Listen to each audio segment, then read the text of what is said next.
अवश्य ही एक पाव पे तन के पूरे आत्मविश्वास के साथ त्रिभंग मुद्रा में मुरली बजा रहे होगो कान्हा। यहाँ तो सभी बालक एक पांव पर खड़े हैं, तो फिर इनमें से कृष्ण कौन है? अद्भुत प्रभु, जो छलिया सारे संसार को अपने छलावे में फंसाता है, आज आपने उसे ही फंसा दिया।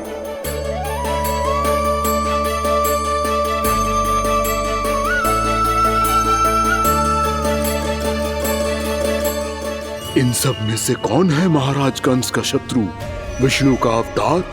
कैसे पहचानूं मैं उस कृष्ण को? प्रभु की धुन है ही इतनी मीठी, इतनी कर्णप्रिय कि असुर तो क्या, सारी सृष्टि ही यहां आकर थम जाए।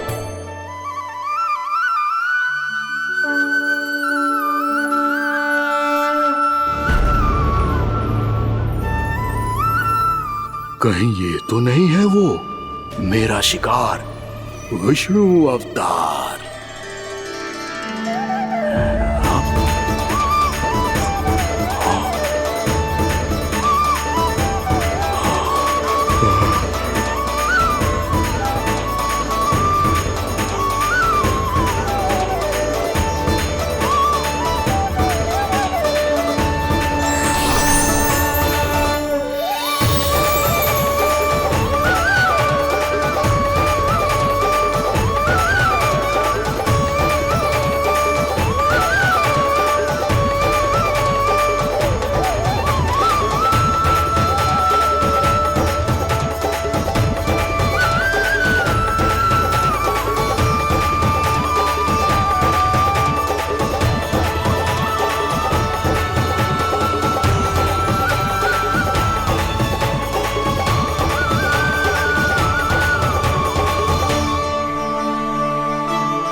अद्भुत प्रभु, अब तो आपकी धुन पर पहाड़ियां भी पिघलने लगी।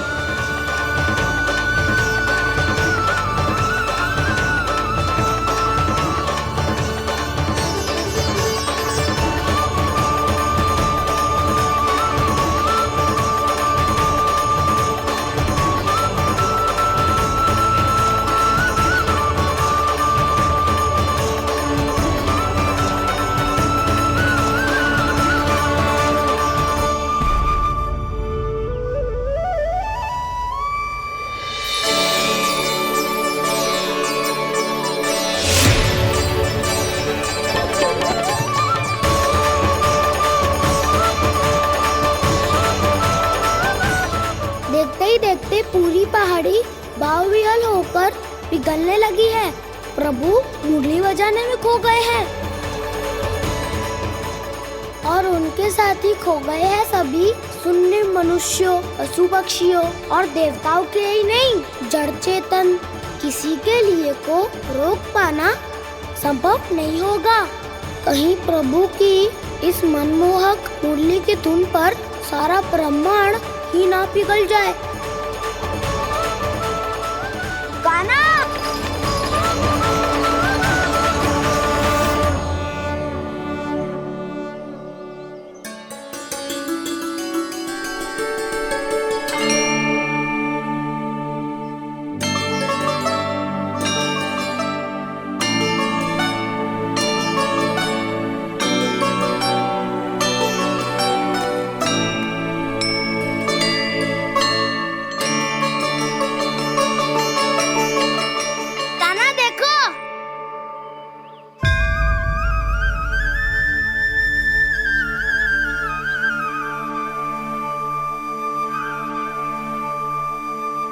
या तो आपके चरण का चिन्ह बन गया है प्रभु। अपने भक्तों के हित के लिए मेरी बस एक ही इच्छा है, ऐसी चिन्ह मेरे हर भक्त के हृदय पर हो। आपके पद चिन्ह तो सदैव से ही आपके भक्तों के हृदय पर छपे हुए हैं प्रभु, पर इस पहाड़ी ने भी अब इसे अपने मन में बसा लिया है। तो युगों युगों तक इस पहाड़ी को चरण पहाड़ी के नाम से जाना जाएगा। तो युगों युगों तक इस पहाड़ी को चरण पहाड़ी के नाम से जाना जाए। तो युगों युगों तक इस पहाड़ी को चरण पहाड़ी के नाम से जाना जाए।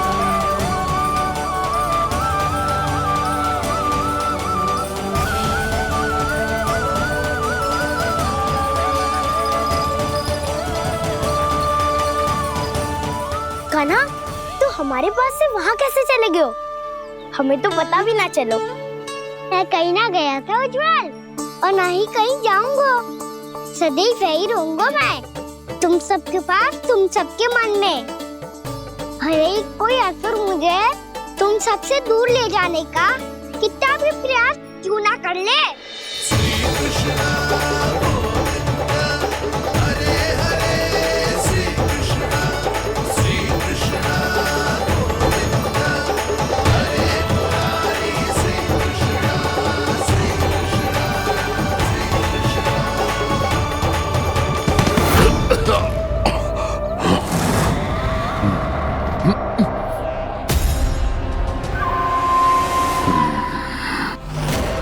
भले ही कितनी भी लीला क्यों न रच ले वो, आज उस छलिया कहलाने वाले विष्णु का सामना सच्चे छलिया से होगा।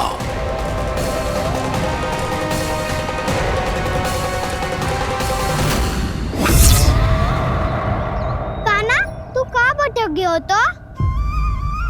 नहीं सखा, मैं तो भटके हुए वो मार्ग दिखा रहा था।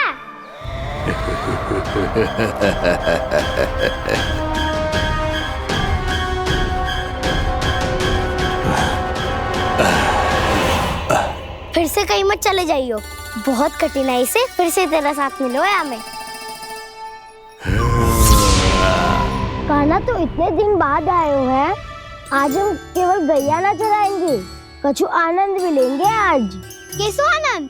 मैंने मारा और गैया चरा के घर दूल्हे से पहले ही सीधे सीधे सब घर चलो।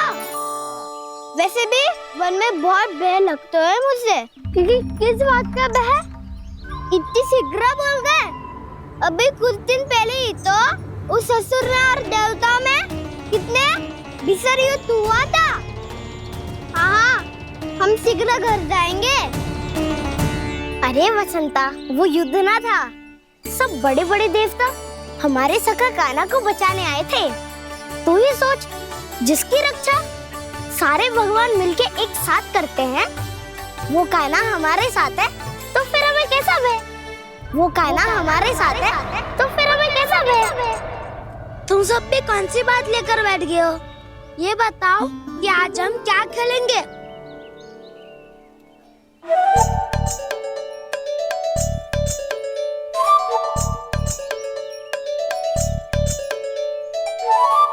चोर प्रहरी खेले। चोर प्रहरी? हाँ, इस पे एक जन प्रहरी बनते हैं और शेष बनते हैं सब चोर। और चोर का कार्य होगा भागना और छुपना, और प्रहरी का कार्य होगा चोर को पकड़ लेना। अरे वाह कान्हा, क्या खेल बताए हो है। इसमें तो बहुत आनंद आएगा। ये खेल भले ही तुम सब खेलोगे बालकों, पर आनंद तो मैं ही लूंगा।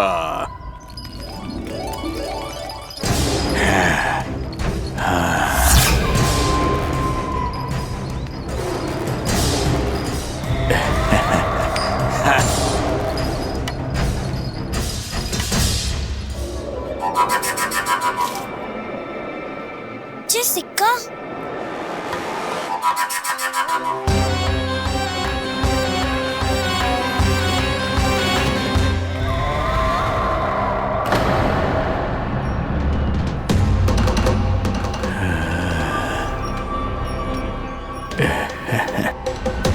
कौन हो तुम? छलिया, मायावी छलिया।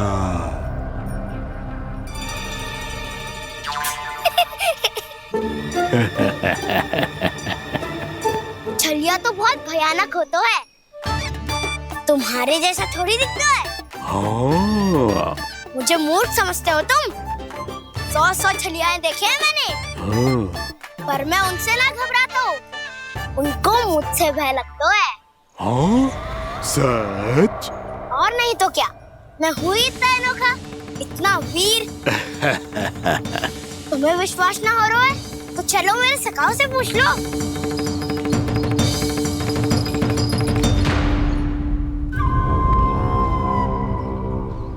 वहाँ क्या देख रहे हो?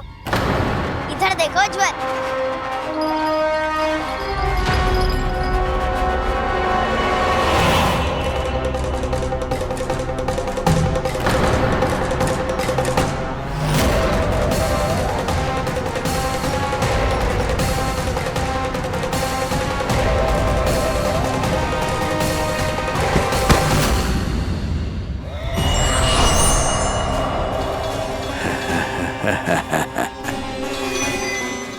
सौ छलिए देखे हैं इसने।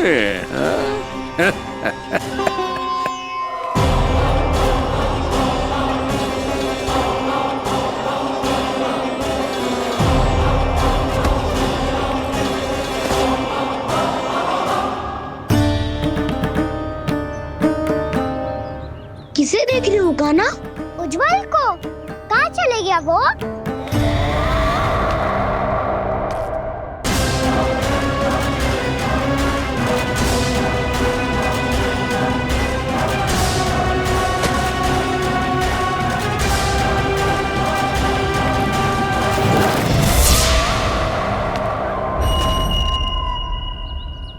चिंता मत करो कान्हा, उज्जवल यही का ही होगा, आ जाएगा।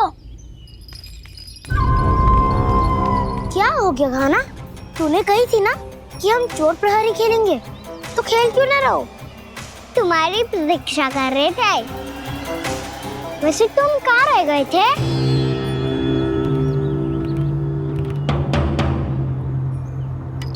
वो ये देखो ना, मुझे क्या मिला? सिक्का।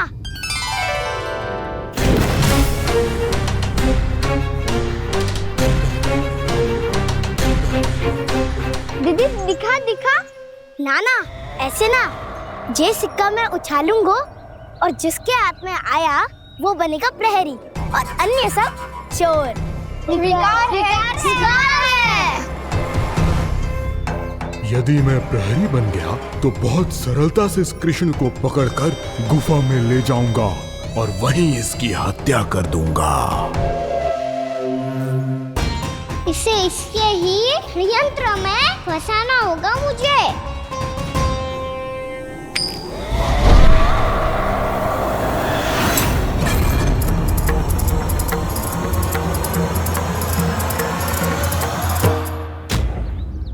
मैं प्रहरी, तुम सब चोर। कोई बात नहीं कृष्ण, अब इस उज्जवल की तरह पहले तुम्हारे सारे सखाओं को फंसाऊंगा मैं और फिर ले जाऊंगा तुम्हें।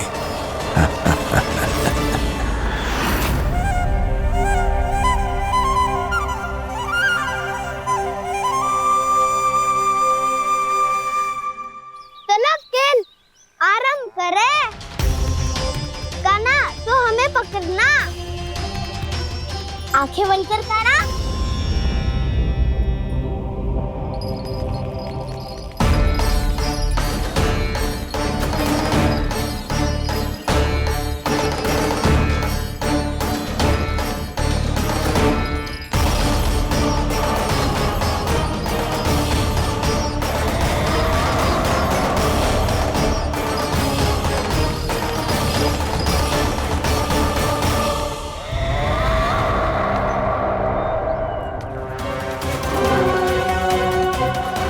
अकेला रह गया ये, अब फंस गया ये।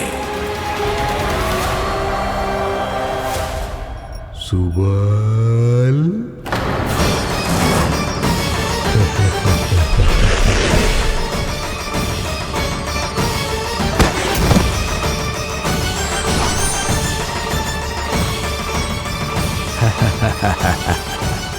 इन सब का तो मुझे पता नहीं, परंतु मुझे बड़ा आनंद आ रहा है इस खेल में।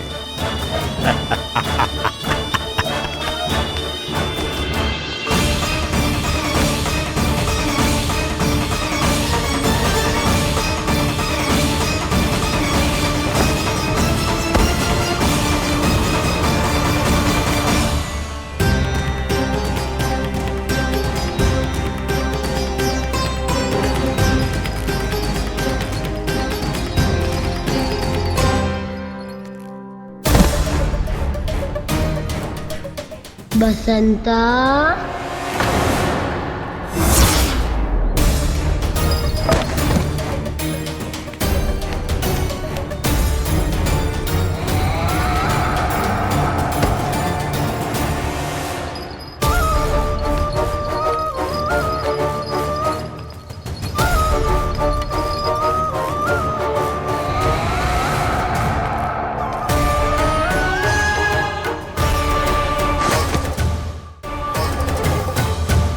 ये तो एक एक करके सभी बालकों को अपना शिकार बनाता जा रहा है।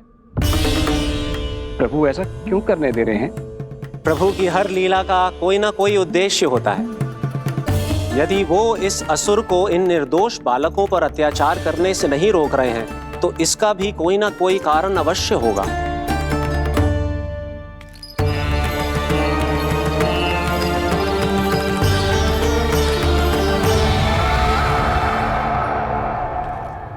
श्रीदामा,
अब केवल 2 ही बालक शेष बचे हैं। दोनों को पकड़कर ये खेल ही समाप्त कर दूंगा।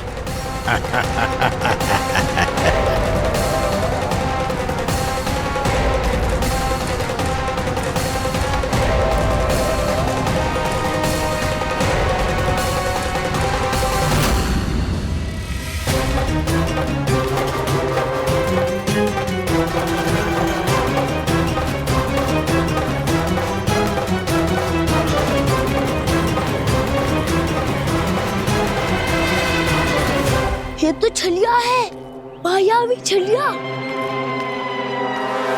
मेरे सभी सखाओं को शिकार बना लिया इसने।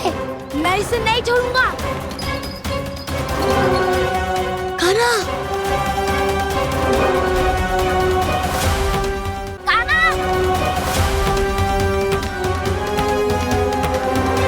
कान्हा, कान्हा।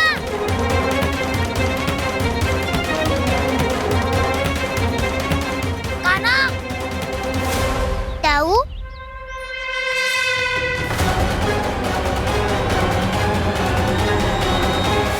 छलिया हो तुमने मेरे सखाओं का अपहरण किया है। मैं छलिया ना हूँ ना, मैं तो आपका छोटा भाई हूँ, आपका कान्हा। मैंने सब कुछ अपनी आंखों से देखा है। बस तुम छलिया ही हो।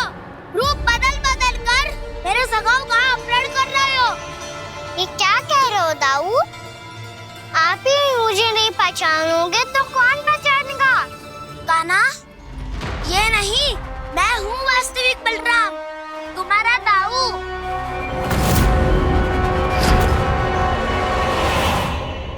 इसके भौकाल में मत आना कान्हा, ये चलिए।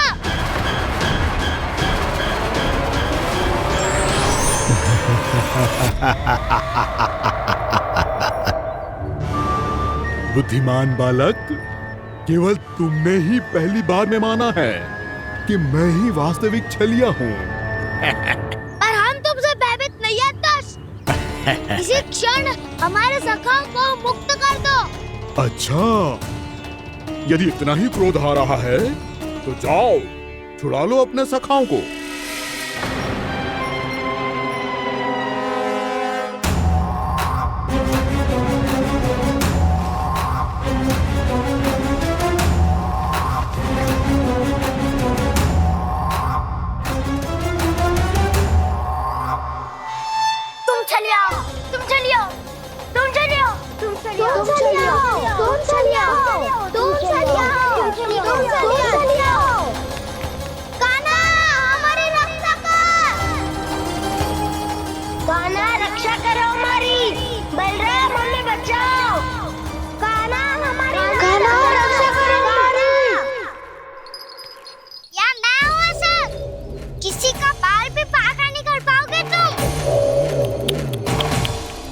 बालक, पर मैंने तो पहले ही तुम्हारे सखाओं को उस कंदरा में पहुंचा दिया है।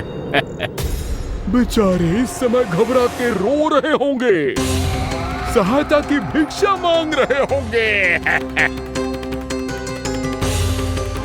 जानते हो तुम उन सबका अपहरण क्यों कर पाए? क्योंकि मैंने तुम्हें कर नहीं दिया, ताकि मुझे तुम्हारा सामना करने के लिए हिकायत मिल सके। अच्छा। लाओ, आओ जाके सखाओं को बचाओ। इस दुष्ट किले में पर्याप्त हूँ।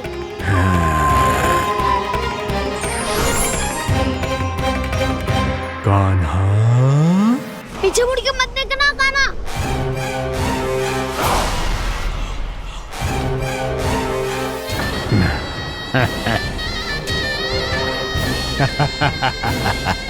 अपने सखाओं की तरह अब तुम भी फंस गए कृष्ण। अच्छी कलाकारी कर लेते हो ना सर। किसे सिखाया ऐसा स्वांग करना? स्वांग नहीं, माया है ये विद्या मैंने अपने पिताश्री से सीखी है। माया के महान आचार्य मायासुर। तो तुम मायासुर के पुत्र हो, पर जिसके सामने ना माया जाल बुनने का प्रयास कर रहे हो, ये माया के स्वामी है। ये मायाधर विष्णु है। ये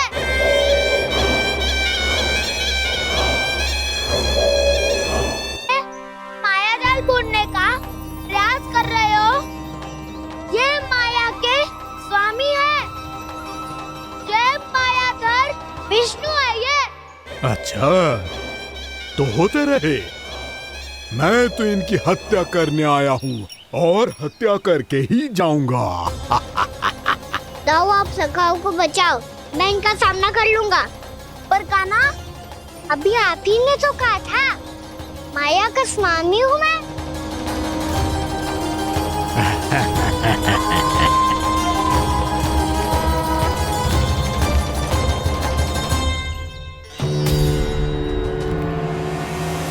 ये तो मथुरा का व्यापारी है। इसको अर्थ वो जो था वो सच में छलिया हो तो कहीं वो नंदमोहन तो ना पहुंच गो। हमें शीघ्र ही गांव जाना पड़ेगा और सबको सावधान करना पड़ेगा। चल।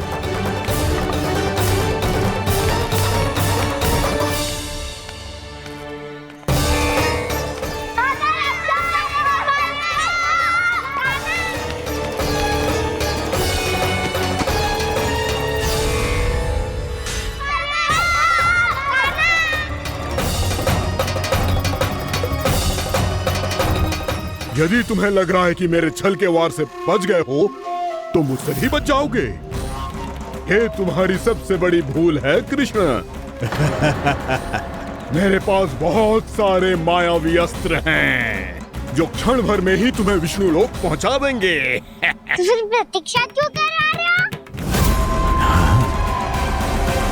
बालक, मैं परिहास नहीं कर रहा हूँ। मुझे पता है, तभी तो कह रहा हूँ शीघ्र दिखाओ ना। मुझे तुम्हारे सारे मायावी अस्त्र देखने हैं। कैसे बालक हो तुम? मैं यहाँ खेल दिखाने नहीं आया हूँ। तो सवेर रात क्यों कर रहे हो ब्रह्मासुर?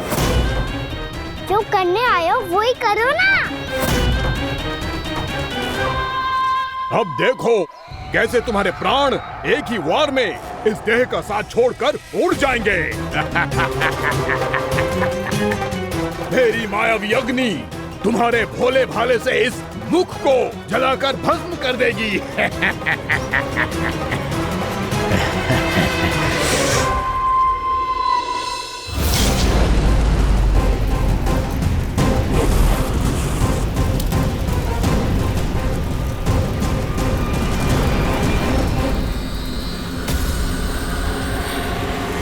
सही कह रही हो ब्रह्मासुर। भोला भाला तो दिखता हूँ मैं, मैया भी यही कहती है।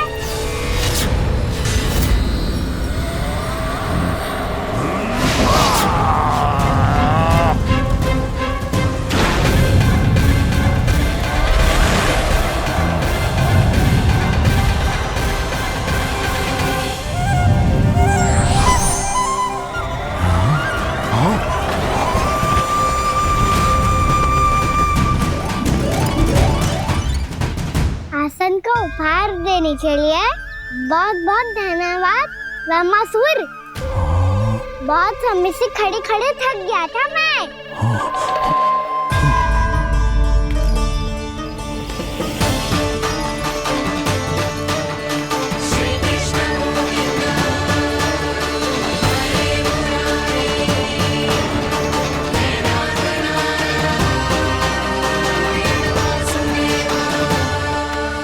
अगला अस्त्र दिखाओ ना। तुम्हारी यही जिज्ञासा आज तुम्हारा अंत करने में सहायक बनेगी मूर्ख बालक।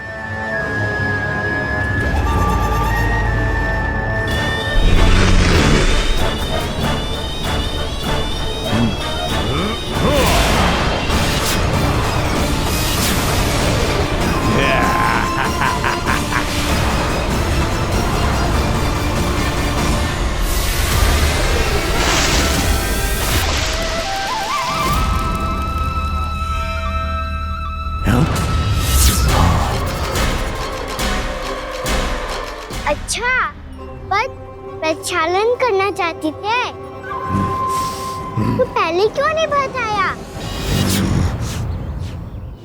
मुस्कुराना बंद करो। तुम्हारी ये हंसी मुझे कांटों की तरह चुभ रही है। पर मैया तो कहती है कि मेरी मुस्कुराहट फूलों की तरह है।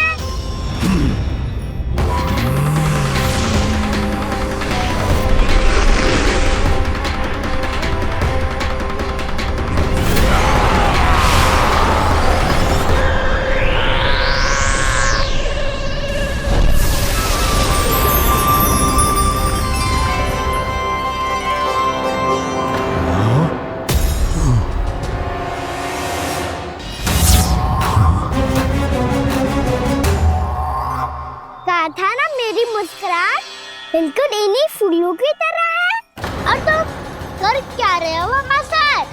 कभी आसन दे रहे हो, कभी पद प्रक्षालन कर रहे हो और अब फूल भी चढ़ा दिए। तुम मुझ पे वार करने आए हो कि पूजा करने? तुम्हारी पूजा तो मैं अब ऐसी करूंगा कि तुम मृत्यु के बाद भी मुझे भूल नहीं पाओगे बालक।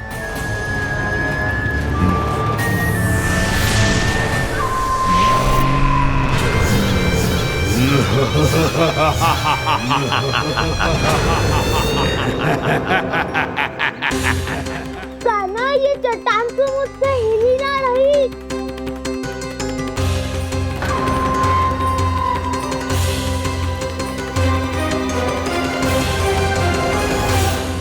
अभी कंदरा के अंदर कुछ क्षणों में ही प्राण वायु समाप्त हो जाएंगे। तुम्हारे सारे सखा एक एक कर अपने प्राण त्याग देंगे और तुम्हारा वध करूंगा मैं।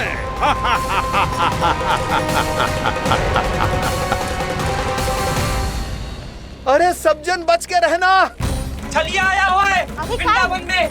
अरे छलिया आ गया है। वृंदावन में मायावी छलिया। अरे क्या हुआ? कौन छलिया? मायावी छलिया, सबको छलता है वो। हाँ, कुछ भी कर सके है वो। बहुत भयानक। अरे भानु, ठहर जरा, क्या हुआ? बहुत भयानक है वो, बच के रहना सब लोग। अरे भेष बदल ले तो है वो। हाँ। क्या होगा? छलिया है वो। अरे मुझे बात तो बताओ।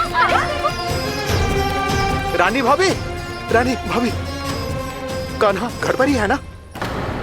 ऐसे भड़बड़ा क्यों रहे हो? कोई भूत देख लियो है क्या? भूत ना भाभी, छलिया से भेंट हो गई। सच्ची का माया भी छलिया है भाभी। क्या उल्टा सीधा बोले जा रहे हो? ठीक से बताओ। अब बोलो भी। वो कान्हा के पीछे पड़ो है वो। मेरे लल्ला के पीछे?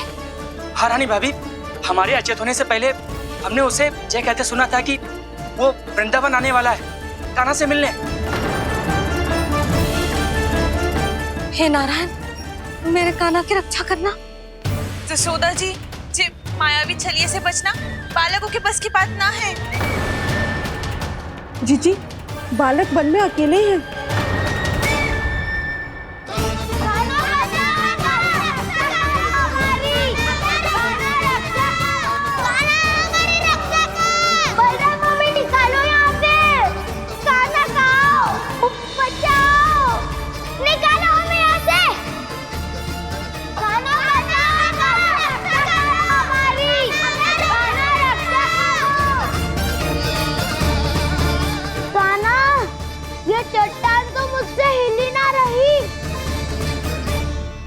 यदि मैं माया का स्वामी हूँ तो आप भी बल के स्वामी हो।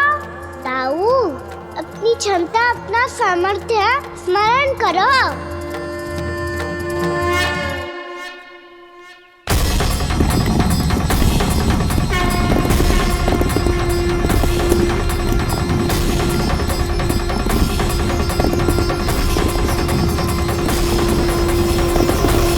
इससे पहले कि वो कंदरा का द्वार खोल के तुम्हारे सखाओं को बाहर निकाले, मैं तुम्हारे प्राण ले लूंगा कृष्ण।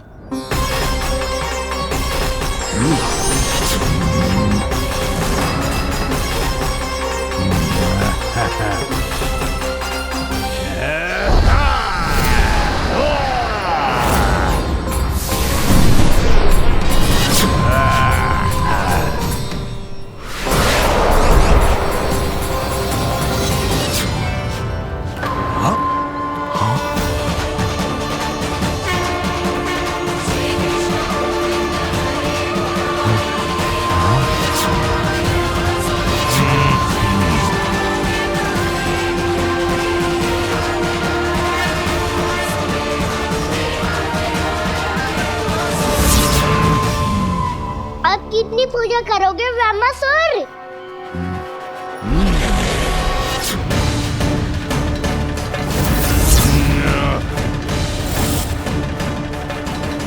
प्रभु तो खेल खिला रहे हैं इससे, और ये खेले जा रहा है विवश होकर, उनकी माया से बाध्य होकर।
जो प्रभु के सामने माया करने आया था, वो स्वयं को ही माया में उलझा हुआ पा रहा है। नारायण नारायण।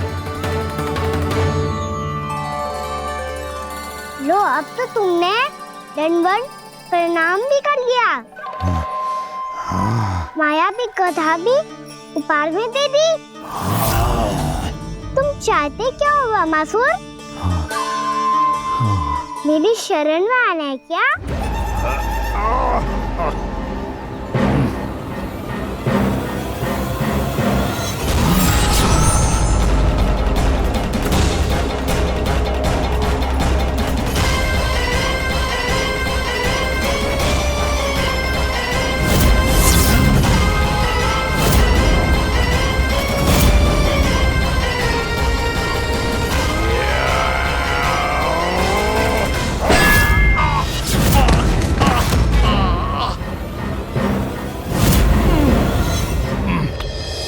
सोच विचार का समय ना है हमारे पास।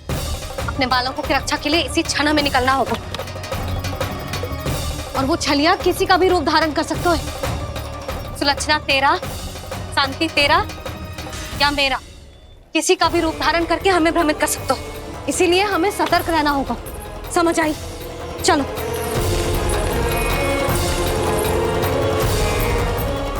अभी भी समय है रामासुर, समय लाओ। यदि मैया आ गई तो बात गड़बड़ हो जाएगी।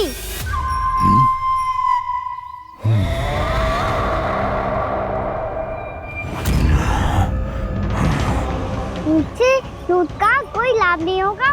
रामासुर, स्मरण करो तुम कौन हो। मायासुर का पुत्र हूँ मैं, अपने स्वामी महाराज कंस का सेवक हूँ, और तुम्हारा हूँ मैं काल।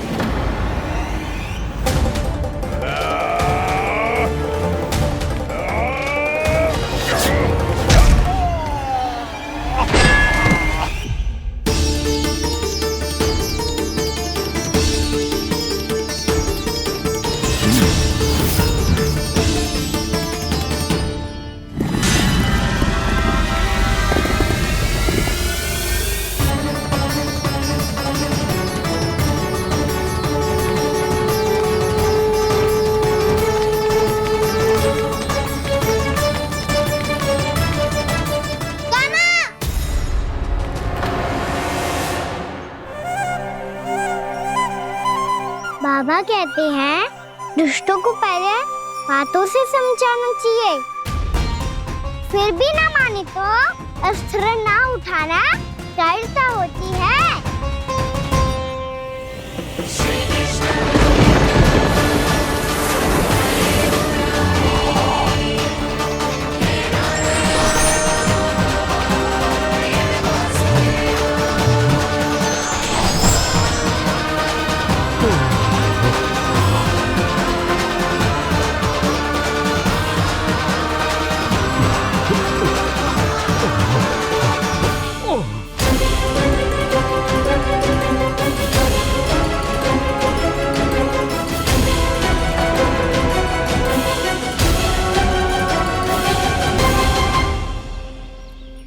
पता था मुझे, अपने बाबा के स्वरूप को हानि नहीं पहुंचाओगे।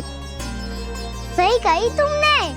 पिता की छवि ही पिता के समान भी आनंदीय होती है।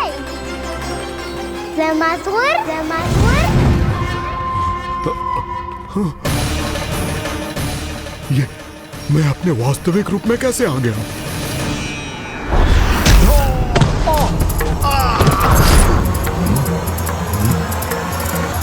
मेरे बाबा का स्वरूप नहीं लेना चाहिए था तुम्हें।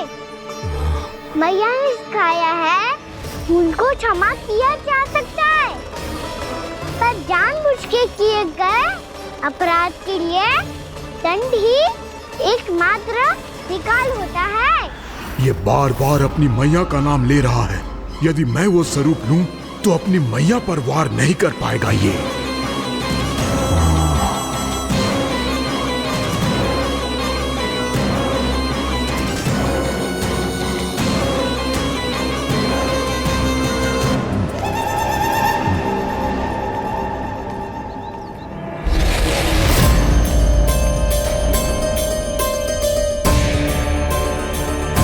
लल्ला,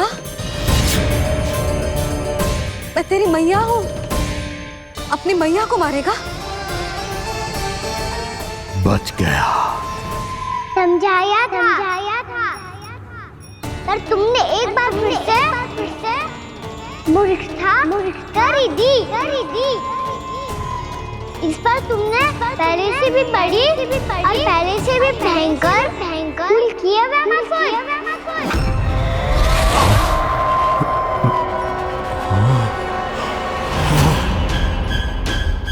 ये क्या हो रहा है मुझे? बार बार मेरा रूप क्यों बदल रहा है?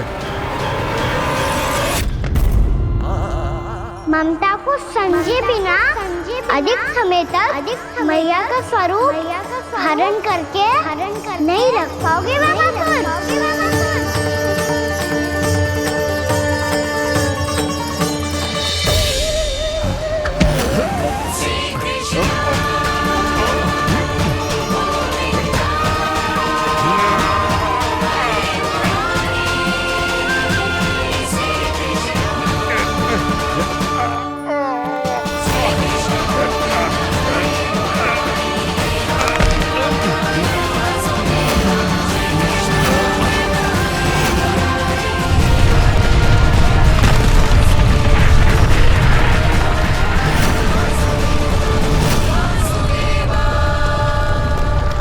प्रभु के क्रोध से धरती भी कांपने लगी है।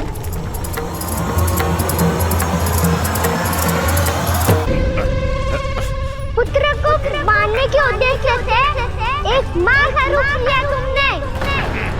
ये ममता का और मेरी मैया का घोर अपमान है रावणासुर।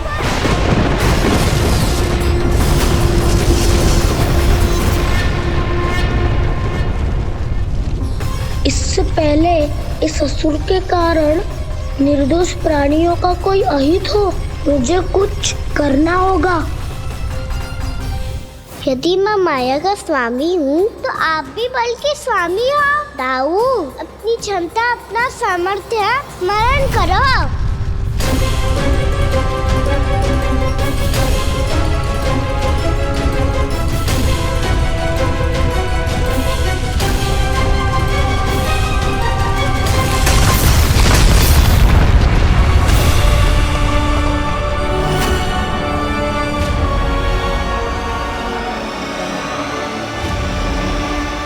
अद्भुत बलदाऊ, अद्भुत। अपने बल का उचित प्रयोग करके आपने प्राणियों को हानि होने से बचा लिया और यह भी सिद्ध कर दिया कि इस युग में आपसे अधिक बलवान और कोई नहीं होगा। आज से आप बलदेव के नाम से भी जाने जाएंगे। आज से आप बलदेव के नाम से भी जाने जाएंगे। आपके चरणों का ये चिन्ह युगों युगों तक आपके बल की कथा कहता रहेगा। बलराम का चरण चिन्ह।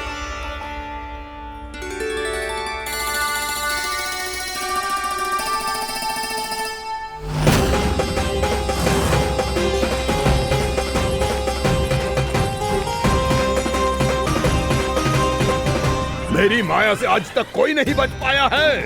एक बार मुझे छोड़कर देखो, फिर पता चलेगा कि मैं हूँ कौन। पहले ये तो देख लो कि मैं कौन हूँ।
स्मरण आया वामासुर।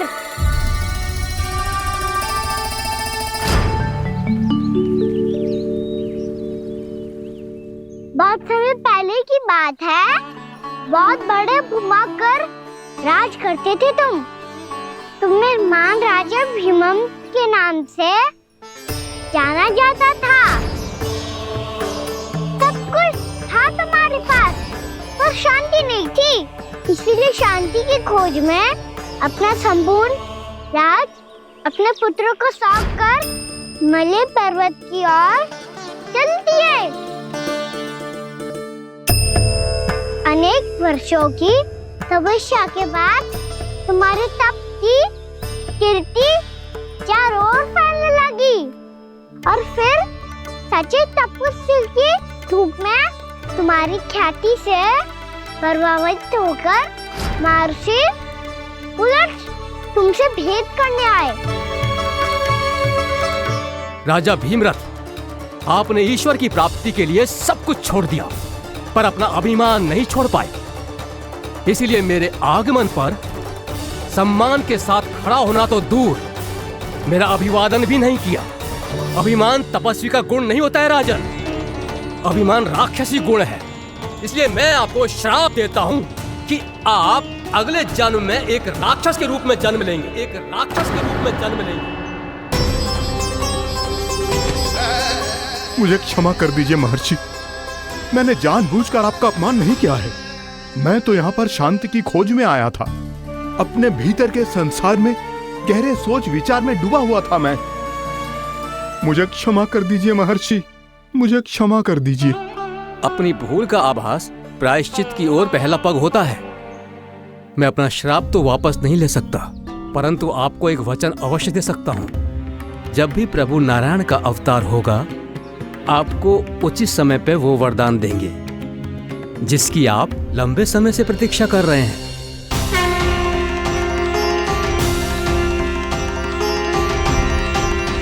प्रभु, आपने मेरी आंखें खोल दी। अब मुझे पता चल गया है कि आप कौन हैं और मैं कौन हूं। इसलिए आप मुझ पर कृपा करके अपने चरणों में स्थान दे दीजिए। मुझे वो शांति प्रदान कीजिए जिसकी खोज में मैं वर्षों से भटक रहा हूँ। शांति तो मोक्ष में ही है, इसीलिए मैं तुम्हें मोक्ष का वरदान देता हूँ।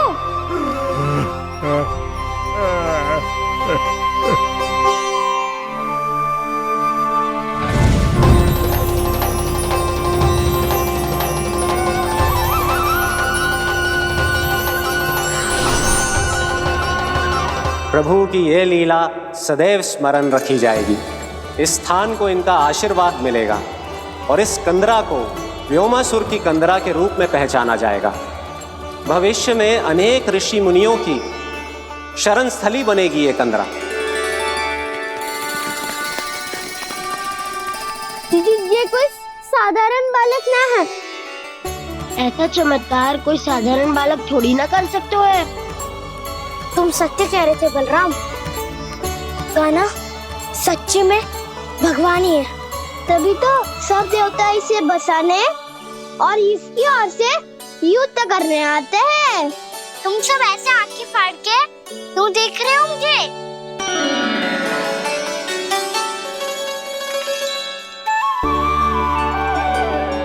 बलराम, तुम बलवान हो और कान्हा भगवान है। दूर दूर तक कोई दिखाई न दे रहा है। ना जाने किस हाल में होंगे बालक। कहीं हम ही तो मार्ग ना भटक गए शीघ्रता के चक्कर में। अब तो एक पग भी ना चलो जा रहे हो। जल, किसी के पास जल है क्या? कंठ तो मेरा भी सूख रहा है मौसी। भाभी, निकट ही जमुना जी है, कहूँ तो वहाँ से जल ले आओ। मैं भी जा रही हूँ भाभी, एक से भले दो। हाँ चल, शीघ्रता से आओ। हाँ।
जानकी, जानकी,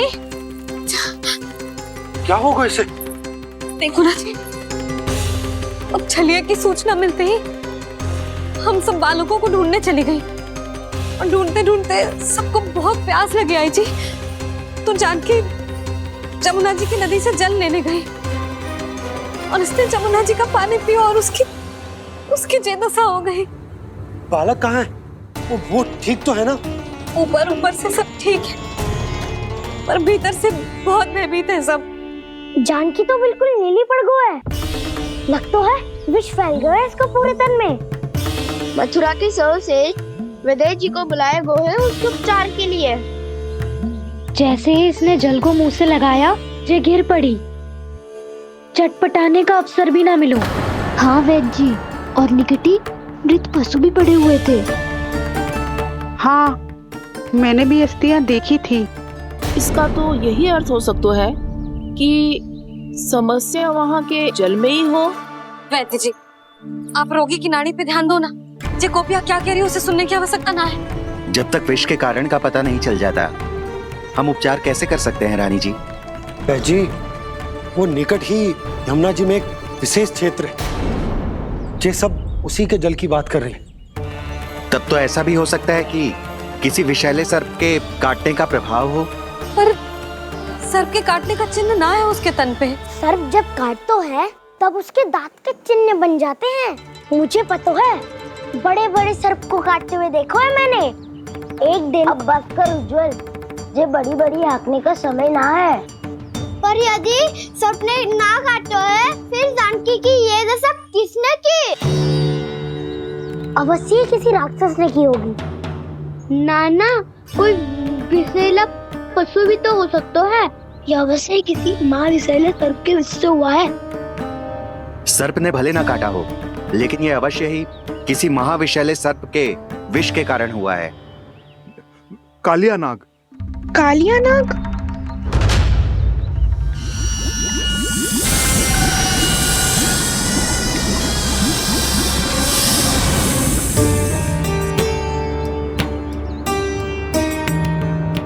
संकेतों से तो ऐसा लगता है कि जानकी ने कालिया नाग के क्षेत्र के विशाल जल पी लियो है।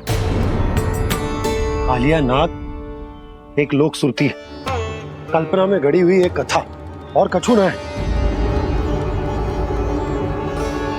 हमें जाके पता लगाना पड़ेगा। पर हमें वहां जाने से मना किया है ना बड़ों ने। उज्जवल सही कह रहे हो है।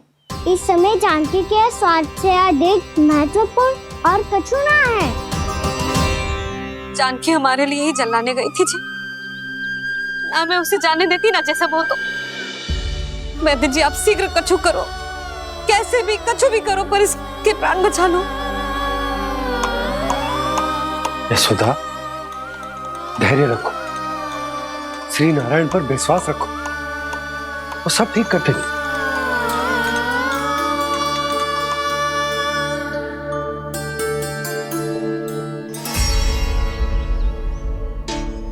विष की काट की मेरे पास जितनी जड़ी बूटी थी, मैंने सब अर्क बना के पिला दी, पर इसकी दशा में अभी तक कोई सुधार नहीं दिख रहा है। यह अंतिम जड़ी बूटी है।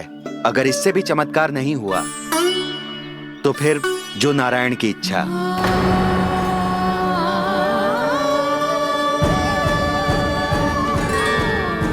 पर कोई तो उपाय होगा जानकी को बचाने का।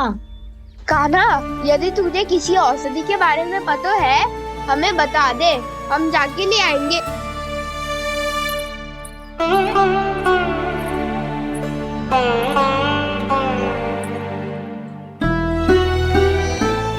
हे नारायण, हे प्रभु, मेरी जानकी के प्राण बचा ले प्रभु। या तो मैं अपने आप को कभी क्षमा न कर पाऊंगी। ये सारी मेरे ही कारण बनाई थी। उसकी रक्षा करो प्रभु, मेरी पुकार सुनो। कान्हा, तूने हमें वत्सासुर से बचाया था ना? और बकासुर से भी तो। और छलवे से भी तो तूने ही बचाया था ना हमें। क्या ऐसा कोई उपाय ना है जानकी को बचाने का? धन्वंतरी,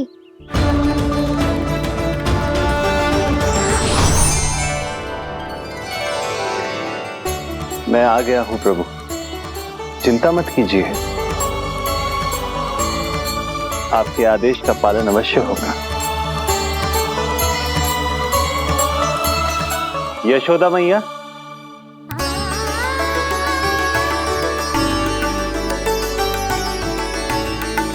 मैया आपको कोई पुकार रहा है।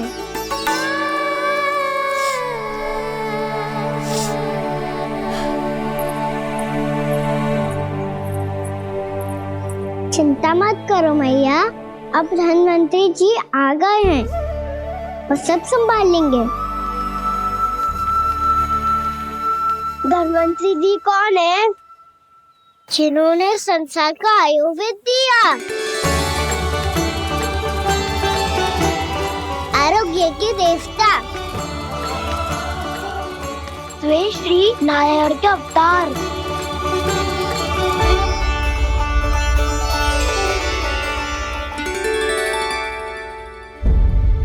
मुझे पता चला है कि आपको वेद की आवश्यकता है। हाँ हाँ, भीतर आइए। आइए आइए बैठे जी। जी रहे। मथुरा का सर्वश्रेष्ठ वैद्य अर्थात मैं यहाँ आ चुका हूँ और रोगी को जितनी औषधि की आवश्यकता थी सब दे चुका हूँ। निश्चित रूप से आपने विष की काट के लिए बहुत ही उत्तम अर्क तैयार किया है। इसीलिए किसी और वैद्य की आवश्यकता नहीं है। किंतु आप अकेले कितना कुछ करेंगे वैद्यराज? मुझे अपना सहायक ही बना लीजिए। पर जो करना था मैं पहले ही कर चुका हूँ। हाँ, वो तो आप कर चुके हैं। बस रोगी के तन से विष निकालना शेष है ना वैद्यराज? हाँ हाँ, बस वही शेष है। इनके रक्त को विष रहित करने में मैं आपकी सहायता करूंगा। पहले ये संजीवनी मानी जाने वाली इन लाल फूलों की बूटी को भी घिसना है ना?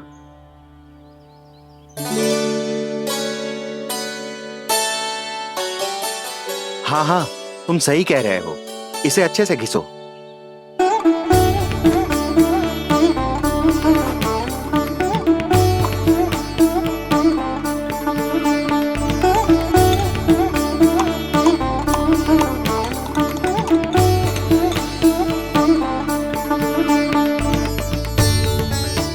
और ये नीले फूलों को भी तो मिलाना है ना?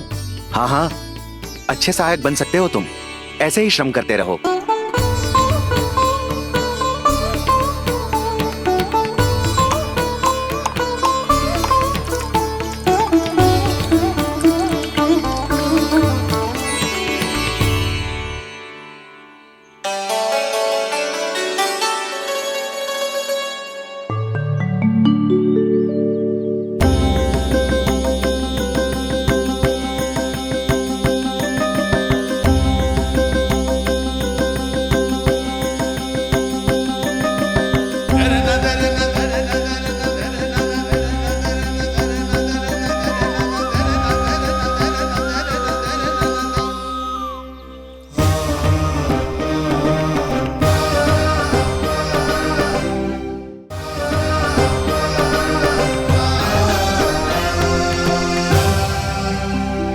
जानकी स्वस्थ हो जाएगी ना धन्वंतरी जी?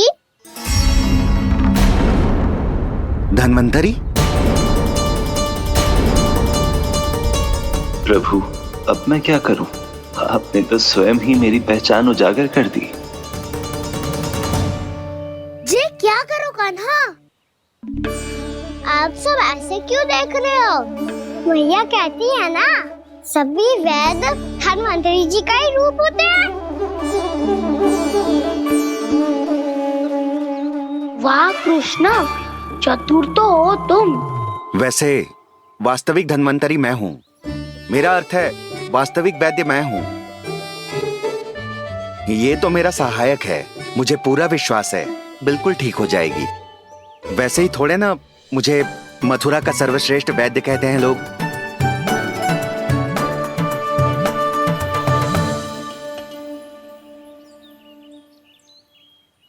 जसोदा भाभी, जसोदा जी, जानकी को चेतना आ गई। जानकी, जानकी, जानकी, तू ठीक है ना? क्षमा करना भाभी, मैं आपके लिए जल ना ला पाई। बस बहुत भूख लगी है। मैं अभी कछु लाती हूँ। जानकी माखन खाओगी?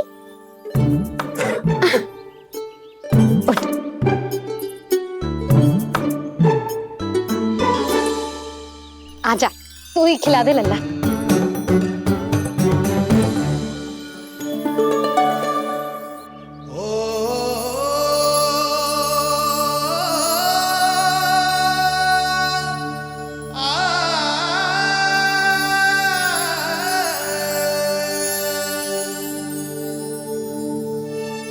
तुम सब मेरे लल्ला को माखन चोर कहती हो ना, आज देखो अपना ही माखन जानकी को खिला रहे है।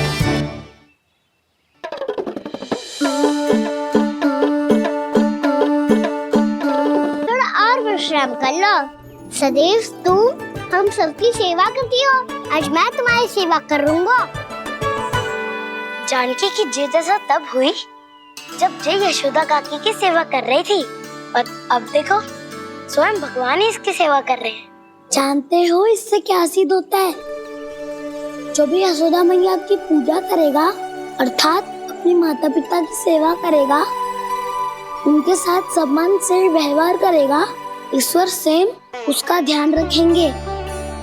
कभी धन्वंतरी के रूप में तो कभी स्वयं कान्हा के रूप में।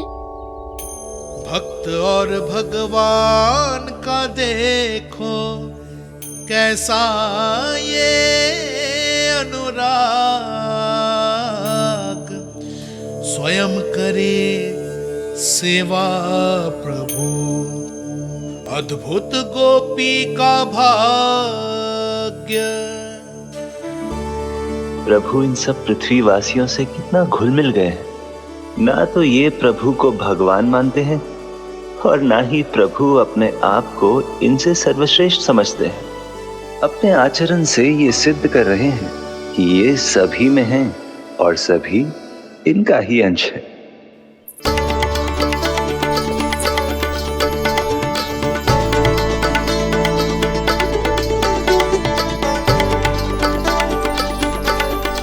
प्रभु, अब मुझे जाने की आज्ञा दीजिए।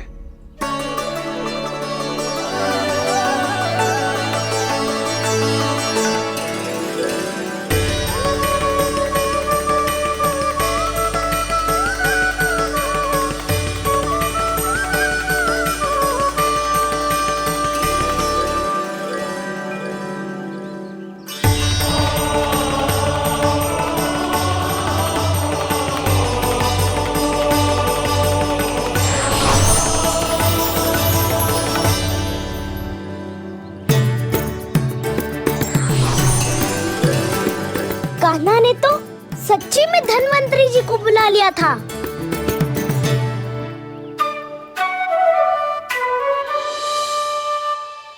जब से कान्हा का जन्म हुआ है ना, मैं तब से देख रही हूँ, तब से हम पे कोई भी संकट आती है ना, तो अचानक से कोई अपरिचित हमारी सहायता करने आ जाता है, और जाते समय कान्हा की आज्ञा लेके जाते है, और कभी कभी तो इसे प्रभु बोल के जाते है। बाबा संभालो।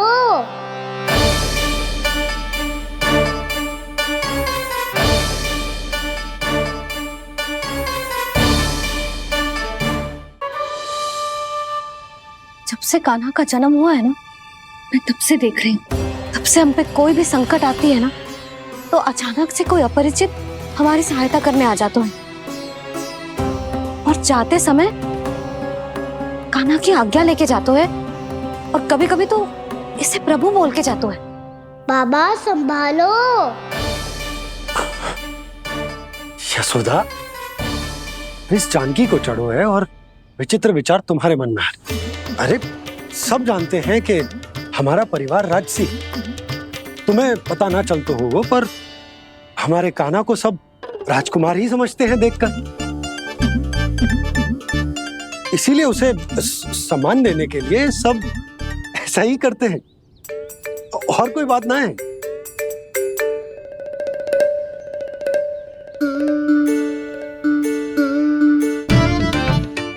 अब जे मेरे लल्ला को ऐसे क्यों घूर रहे हैं? बुरी दृष्टि लगाएंगे क्या? वैद्यराज जी, आपके सहायक तो गए, अब आप यहाँ क्यों? वो क्या है ना, मैं अपने रोगी का निरीक्षण करके पूरी तरह से संतुष्ट होकर ही जाता हूँ।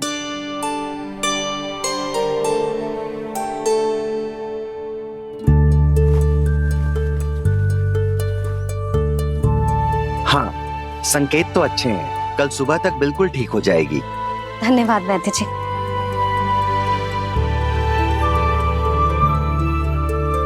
बस तो फिर हम कल पकड़न पकड़ाई खेलेंगे जानकी।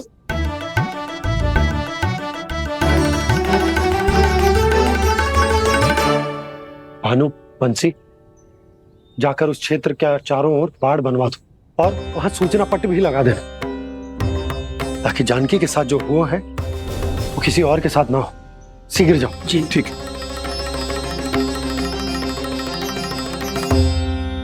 बाड़ और सूचना पट लगवाने से समस्या का समाधान नहीं होगा बाबा। निर्दोष पशु सूचना पट देखकर भी कुछ समझ नहीं पाएंगे।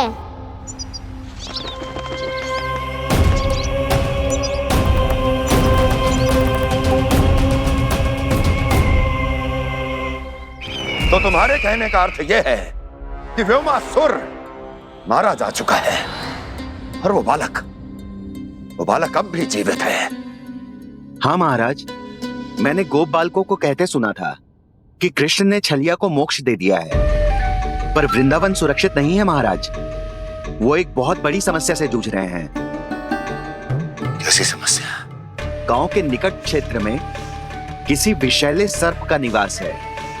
उसके विष का प्रभाव इतना भयानक है महाराज, जैसे विष ना हो, स्वयं हलाहल हो। मेरी कोई भी औषधि रोगी का उपचार नहीं कर पा रही थी। निकट के क्षेत्र में कहां है वो सर्प? गोप मानते हैं कि वो सर्प गांव के निकट यमुना नदी के जल में रहता है। मुझे तो लगता है महाराज, ये कालिया नाग की कथा कोई किंवदंती या लोक श्रुति नहीं, एक सच्चाई है, एक विषैली सच्चाई।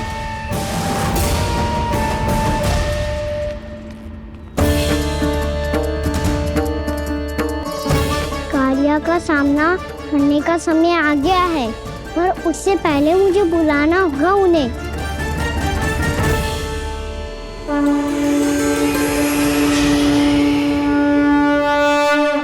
संसार के दारुण भय का नाश करने वाले, सभी कष्टों का हरण करने वाले, विश्व का समस्त ऐश्वर्य प्रदान करने वाले, कमल जैसे लोचन, मुख और चरणों वाले आजानुभुज श्री राम को मैं बार बार नमस्कार करता हूँ। आपदामपहर्तारं दातारं सर्व संपदाम लोकाभिरामं श्री रामम भूयो भूयो नमाम्यहम्। कागभूसोंडी कागभूसोंडी कागभूसोंडी। प्रभु क्षमा करें, मुझे जाना होगा।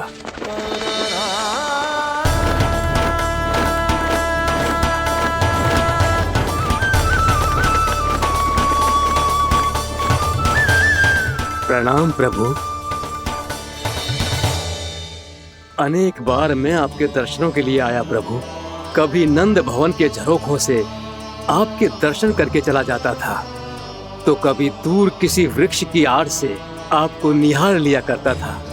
आज आपने स्वयं मुझे बुलाकर धन्य कर दिया प्रभु।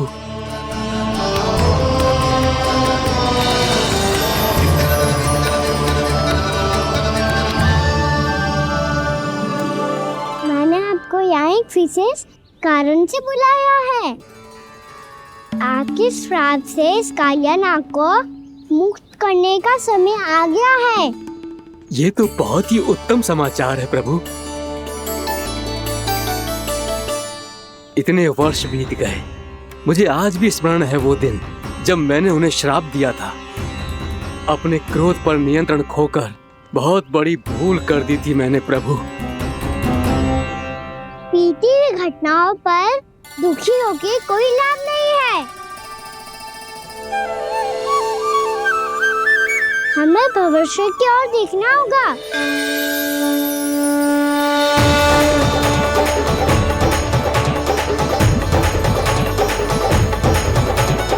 आदेश कीजिए प्रभु, क्या आज्ञा है आपकी?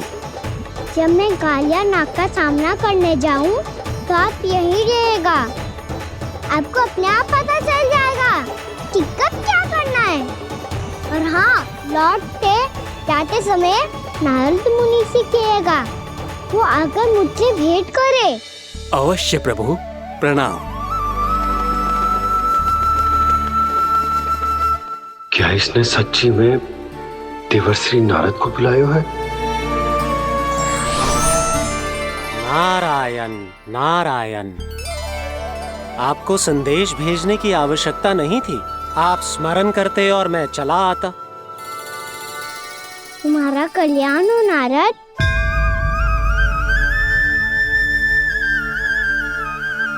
मैंने तुम्हें एक विशेष कार्य के लिए बुलाया है। आज्ञा दीजिए प्रभु। तुम्हें एक बार फिर कंस से भेंट करनी होगी। विचार कीजिए महाराज, क्या आप बिना किसी शंका के कह सकते हैं कि कौन सी पंखुड़ी पहली है और कौन सी आठवीं? उस दुष्ट से भेंट करना स्वयं कीचड़ में उतरने के समान है प्रभु। कमल पुष्प प्राप्त करना हो तो कीचड़ में उतरना पड़ता है नारद। आपका आदेश तो मैं स्वप्न में भी नहीं टाल सकता प्रभु। कंस कालियानाग के बारे में जान गया है, पर वो उसका सामना करने का साहस नहीं कर पाएगा। मैं आतुर हूँ प्राप्ति, मूर्ख नहीं। मेरी बुद्धि फिर नहीं गई है। मैं स्वयं उस कालिया जैसे महाविषैले सर्प के सामने खड़ा हो जाऊं और अपने ही काल को आमंत्रित कर लूं। तो फिर अपने लाभ के लिए उसका प्रयोग करने का कोई और उपाय सोचिए स्वामी। कुछ ऐसा कीजिए कि यमुना नदी का पूरा जल विषैला हो जाए और वृंदावन वासी उसका उपयोग करे, और आपका काल कहलाने वाला वो बालक स्वयं काल के गाल में चला जाए। उत्तम उत्तम सुझाव है प्राप्ति। अब मुझे उस कालिया तक पहुंचने का मार्ग ढूंढना होगा। उसको विवश करने का कोई उपाय ढूंढना होगा, क्योंकि व्यक्तिगत रूप से उससे भेंट करना असंभव है। असंभव। आप सही कह रहे हैं प्रभु। कंस में उतना सामर्थ्य नहीं कि वो कालिया नाग का सामना स्वयं कर सके। वैसे तो कालिया गरुड़ देव का भी सम्मान नहीं करता, तो फिर वो कंस का सम्मान क्यों करेगा भला? नहीं करेगा, पर कंस तुम्हारा सम्मान अवश्य करेगा नारद। तुम्हारी बातें भी सुनेगा और मानेगा भी। ये मेरी योजना का बहुत ही महत्वपूर्ण भाग है। तुम कंस के पास जाओ और कहो कि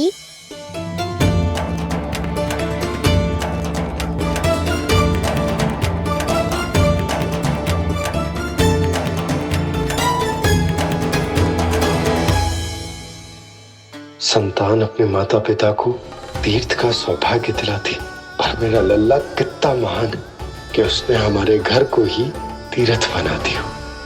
ऐसा तीर्थ जहां मेरी आंखों के सामने भक्त और भगवान का मिलन हो रहा है। जो आज्ञा प्रभु।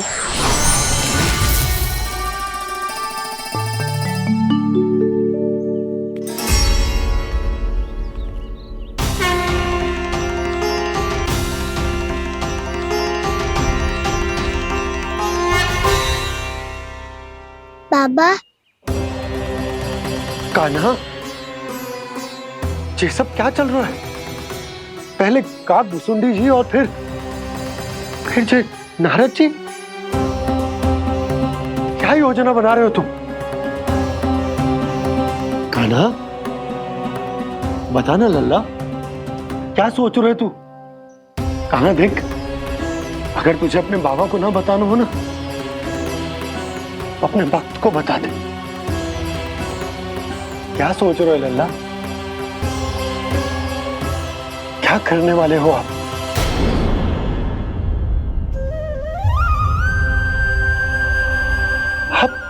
आप इतने दुखी क्यों हो? कान्हा, कान्हा, क्या होगा? क्योंकि मुझे आभास हो गया है बाबा, समय आने वाला है। कौन सा समय आने वाला है लल्ला? शीघ्र सब कुछ बदलने वाला है। भैया को मेरा सत्य पता चल जाएगा बाबा।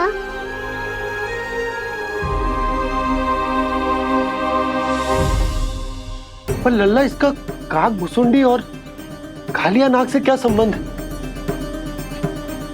ऐसा क्या हुआ था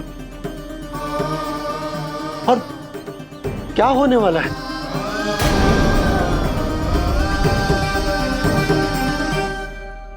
जो होने वाला है बाबा, उसका संबंध उससे है जो सैकड़ों वर्ष पहले हुआ था।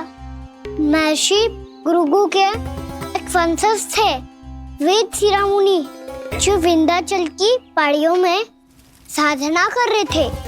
तभी वहाँ अश्वशिरा नाम के एक दूसरे मुनि आमंत्रण के बिना ही आ गए। कितना सुंदर और शांतिपूर्ण आश्रम है। यहाँ प्रभु की साधना करने में बहुत आनंद आएगा। शीघ्र ही अश्वशिरा मुनि उपस्थिति के कारण होने वाले व्यवधान से बाध्य होकर वेद शिरोमणि ने अपनी आंखें खोली। कौन हो तुम और यहाँ क्या कर रहे हो? आपके आश्रम में बहुत शांति है मुनिवर। साधना करने के लिए बहुत ही उत्तम स्थान है ये। मैं चाहता हूँ कि मैं भी यहाँ। आप यहाँ साधना करना चाहते हैं, लेकिन इतना भी नहीं जानते कि किसी के आश्रम में प्रवेश करने से पहले उसकी आज्ञा लेनी चाहिए। आप ये भी नहीं जानते कि यदि कोई यज्ञ कर रहा हो तो बिना अनुमति के वहाँ प्रवेश करने से उसकी यज्ञ साधना भंग हो सकती है। आप क्या साधना करेंगे मुनि? आप तो साधना के योग्य ही नहीं हैं। इतना अपमान! एक मुनि के मुख से इतने कड़वे शब्द शोभा नहीं देते। मैं तुम्हें श्राप देता हूँ, जितनी विषैली तुम्हारी जिह्वा है उतने ही विषैले सर्प बन जाओ तुम। और ऐसा सर्प जो सांस भी ले तो निकट का वातावरण दूषित हो जाए। तुम्हारे इस दुस्साहस के लिए मैं तुम्हें श्राप देता हूँ कि तुम अभी इसी क्षण कौवा बन जाओ, और ऐसा कौवा जो कांव कांव करके अनर्गल प्रलाप करता रहे।